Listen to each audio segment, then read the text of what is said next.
ഇന്ന് പകലിൽ നമ്മൾ ചിന്തിക്കുവാൻ പോകുന്നത് മോശ പറഞ്ഞിരിക്കുന്ന അഞ്ചാമത്തെ എക്സ്ക്യൂസിനെ പറ്റിയിട്ടാണ്, അഥവാ മോശ പറഞ്ഞ അവസാനത്തെ എക്സ്ക്യൂസ്. പുറപ്പാട് 4:13 ഇങ്ങനെ കാണുന്നു, എന്നാൽ അവൻ കർത്താവെ നിനക്ക് ബോധിച്ച മറ്റാരെങ്കിലും അയക്കണമെന്ന് പറഞ്ഞു. ഈ മോശ പറഞ്ഞ എക്സ്ക്യൂസ് പോലെ നമ്മളിൽ എത്ര പേര് ദൈവസന്നിധിയിൽ പറഞ്ഞിട്ടുണ്ട്?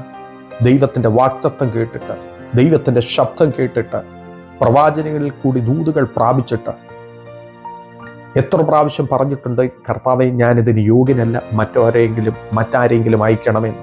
എന്നെ കേൾക്കുന്ന ദൈവത്തിലെ ദൈവം നിങ്ങളുടെ മുമ്പിൽ വെച്ച് നീട്ടുന്ന അവസരങ്ങളോട് ബൈ പറയരുത്. നിങ്ങൾ അതിനോട് തിരസ്കരിക്കരുത്, തിരസ്കരണം പറയരുത്. അങ്ങനെ പറഞ്ഞു കഴിഞ്ഞാൽ ദൈവം നിശ്ചയമായിട്ടും മറ്റൊരാളെ എഴുന്നേൽപ്പിക്കും. ഇവിടെ അതിന് താഴോട്ടുള്ള വചനത്തിൽ വായിച്ചു നോക്കിക്കഴിഞ്ഞാൽ നമുക്ക് കാണുവാൻ സാധിക്കും. അതിൻ്റെ 14-15 ഇങ്ങനെ വായിക്കുന്നു, അപ്പോൾ യഹോവയുടെ കോപം മോശയുടെ നേരെ ജ്വലിച്ചു. അവൻ അരുളി ചെയ്തത്, ലേവ്യനായ അഹരോൻ നിന്റെ സഹോദരനല്ലേ? അവന് നല്ലവണ്ണം സംസാരിക്കാമെന്ന് ഞാൻ അറിയുന്നു. അവൻ നിന്നെ എതിരേൽക്കുവാൻ പുറപ്പെട്ടു വരുന്നു. നിന്നെ കാണുമ്പോൾ അവൻ ഹൃദയത്തിൽ ആനന്ദിക്കും. നീ അവനോട് സംസാരിച്ച് അവന് വാക്ക് പറഞ്ഞു കൊടുക്കണം. ഞാൻ നിന്റെ വായോടും അവൻ്റെ വായോടും കൂടെ ഇരിക്കും. നിങ്ങൾ ചെയ്യേണ്ടത് ഉപദേശിച്ചു തരും. ഇവിടെ അഹരോൻ ഈ പിക്ചറിലേക്ക് ഒരു പക്ഷേ വരുത്തില്ലായിരിക്കാം, എൻ്റെ ചിന്തയാണ്. കാരണം മോശ ദൈവശബ്ദത്തെ റിഫ്യൂസ് ചെയ്തത് കൊണ്ടാണ് അഹരോൻ ഈ പിക്ചറിലേക്ക് കടന്നു വരുന്നത് തന്നെ. ഒരു പക്ഷേ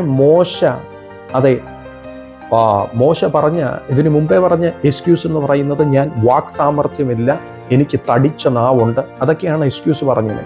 പക്ഷേ റിഫ്യൂസ് ചെയ്യാതെ ദൈവശബ്ദം കേട്ട് അനുസരിച്ച് പോകാൻ തയ്യാറായെങ്കിൽ ഒരുപക്ഷെ മോശ ആ തടിച്ച നാവിൽ നിന്നുള്ള വിഷയത്തിൽ നിന്ന് സൗഖ്യമായനെ, വാക് സാമർഥ്യമുള്ള ഒരു വ്യക്തിയാക്കി ദൈവം തീർത്തേനെ. എക്സ്ക്യൂസുകൾ നമ്മുടെ ജീവിതത്തിലേക്ക് കടന്നു വരുന്ന ദൈവത്തിൻ്റെ പ്രവർത്തികൾക്ക് തടസ്സമാണ്.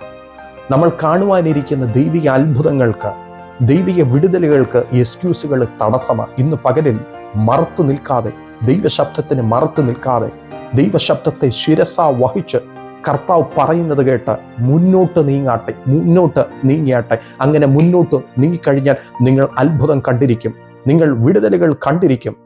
അതെ, ദൈവം വിളിച്ചിരിക്കുന്ന ഏത് പദ്ധതി ആയിക്കോട്ടെ, ജോലിക്കായിട്ടാണെങ്കിൽ അതെ അങ്ങനെ, മിനിസ്ട്രിക്കായിട്ടാണെങ്കിൽ അങ്ങനെ, ബിസിനസ്സിനായിട്ടാണെങ്കിൽ അങ്ങനെ, ദൈവ ശബ്ദം കേട്ട് കഴിഞ്ഞാൽ ഇറങ്ങി തിരിക്കുവാൻ തയ്യാറെടുത്തിരിക്കുന്ന ദൈവമക്കളെ കർത്താവ് ഉപയോഗിക്കത്തുള്ളൂ. അവർ മാത്രമേ അത്ഭുതങ്ങൾ, അടയാളങ്ങൾ, വീര്യപ്രവൃത്തികൾ കാണുകയുള്ളൂ. എന്നെ കേൾക്കുന്ന ദൈവമക്കളെ, ദൈവശബ്ദത്തിന് മറുത്തു നിൽക്കരുത്. ശബ്ദം കേട്ട് എക്സ്ക്യൂസുകൾ പറയാതെ മുന്നോട്ട് പോയാട്ടെ. ദൈവം നിങ്ങളെ ശക്തമേറിയ അഭിഷേകത്തോടെ ഉപയോഗിച്ചിരിക്കും. നമുക്ക് കണ്ണുകളെ അടയ്ക്കാം, പ്രാർത്ഥിക്കാം. കർത്താവെ, നൽകി തന്ന അനുഗ്രഹിക്കപ്പെട്ട പ്രഭാതത്തിനിട്ട് നന്ദിയോടെ സ്തുതിക്കുന്നു.